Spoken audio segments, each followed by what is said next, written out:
I'm Wayne Shepherd talking with Hank Rush, who is president and CEO of Star of Hope in Houston, Texas. And Hank, it's great to talk with you today. Well, great, Wayne. Good to be with you today as well. Tell me about Star of Hope. What is its mission?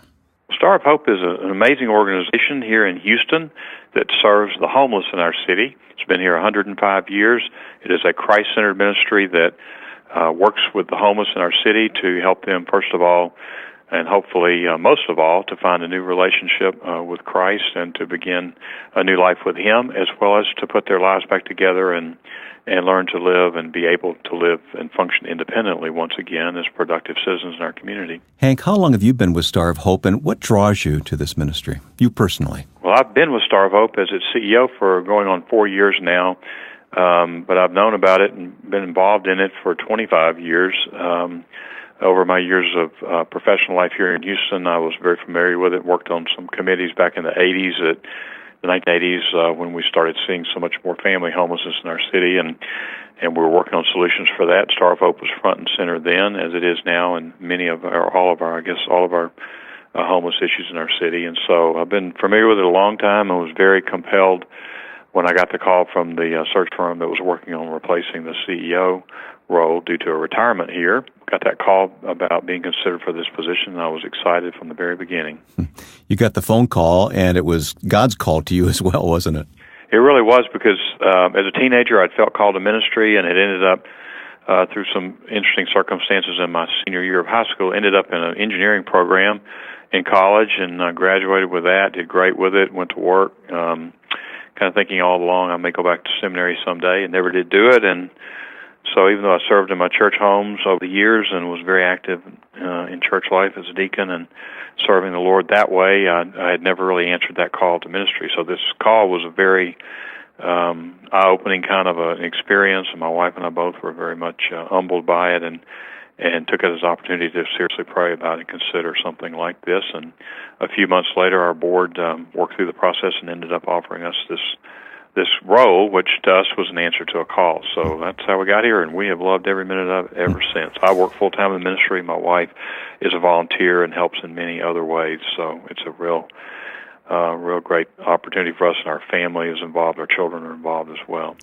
Well, I know Star of Hope is a spiritual ministry to the community there. Every community has needs like Houston, and we see people all around us who are in great need, and yet you're trying to do something to help. That's got to be very rewarding for you. Well, it is very rewarding, and I tell you, it's I never realized the degree of complexity of life for so many people in a city the size of Houston. I've lived here 40 years now, but I really just never understood it fully until I came here and started really working with the folks that we see here, because we see people here at Star of Hope who have nowhere else to go. They literally, single men, single women, and families who literally come in desperation with nowhere else to go. And so when you see the problems and issues that have brought them to this point, sometimes they're simple, sometimes they're very complicated, you just really have an understanding for what life can be like for a lot of people.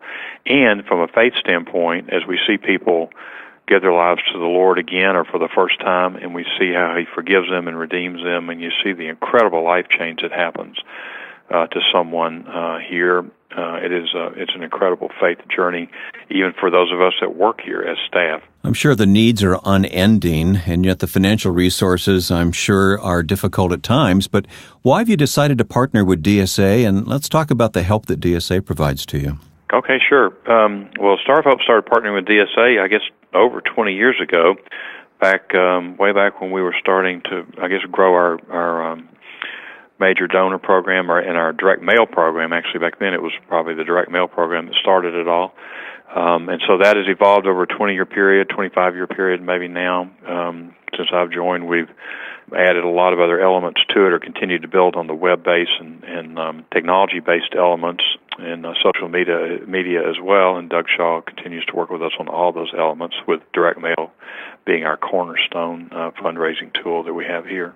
Hank, DSA stresses strong communication with donors, and I'm sure you've found that helpful. In what ways has DSA really helped you along the way? Well, DSA started out helping us 20 years ago with our direct mail program, and that has grown to be one of the cornerstones of our fundraising activities here at Star of Hope. But as we've evolved over time, their focus on donors and our desire to reach them through electronic media, through the website, through the internet, of course, through social media, and through direct media have all become a point of integration with the mail campaigns. And so DSA helps us with all those elements and has grown into that broader role with us, particularly in the last 4 or 5 years. So that has been a very valuable part of the role, and it's all focused on the donors and DSA's kind of relentless focus on who our donors are and how we need to know them and how we need to serve them. So it goes beyond direct mail and to the coordination of all these things, the website, direct mail, email communications. It all needs to fit together, doesn't it? It absolutely does, and everything we do now, if you see something online, it'll look just like something that you get in the mail if you're in our direct mail channel. And all the messaging is coordinated and standardized, and the materials that we put together are all generated in-house here at Star of Hope. All of our stories are our own. All of our photos are our own. And DSA helps us work through all that and all the creative efforts it takes to put all that together as well. Hank, what evidence do you have that those who donate to you through direct mail or website or email, that they really feel like they're a stakeholder in the ministry? They really feel a part of the ministry there. Do you have stories to tell? Well, we have thousands of stories to tell. Donors write letters to us. We call and thank donors frequently. We write letters back to them. We get asked to pray for their personal prayer needs many, many, many times, which is a real honor and blessing for us to be asked by a donor to do that, to touch their family in that way. And so it's a wonderful relationship. A donor relationship is an opportunity for us to love another brother or sister in Christ and to help them whenever we can. And also many of our donors are volunteers, so they come here and work alongside of us, and they know what goes on here at Star of Hope. I can see how important those connections are, and I know DSA helps a lot with those. Hank, as we speak, you're about to start something called Our City, Our Home, Our Mission, and I know this isn't fully rolled out as we talk here today, but talk to me about this campaign and what excites you about it. Well, we typically do a campaign. We do a couple of campaigns each year, and this one will launch in the fall of this year, and it's an opportunity for us to kind of just declare to our city that, we all know Star of Hope is the predominant homeless provider in our city, along with other wonderful organizations but that have a lot of reach. But because we provide so many of the emergency shelter beds, Star of Hope becomes kind of a point of first entry into the system and for homeless services here in our city.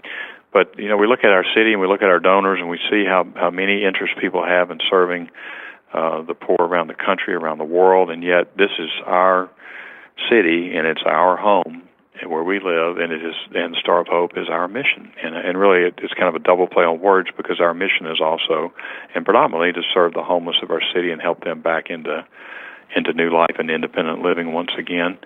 Help them with their faith walk and their spiritual journey, of course, along the way with all that.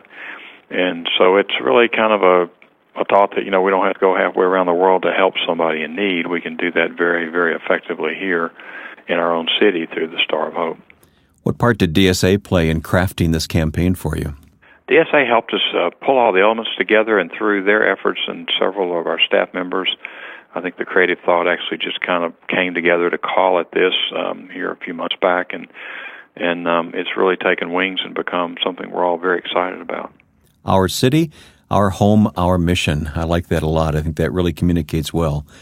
Hank, you wouldn't hesitate to mention DSA to people who are looking for services such as they provide? Absolutely not. I'd be happy to visit with them personally on the phone and answer any questions they have, and further discuss ways that DSA can help them. We've got a great partnership, and we really appreciate it.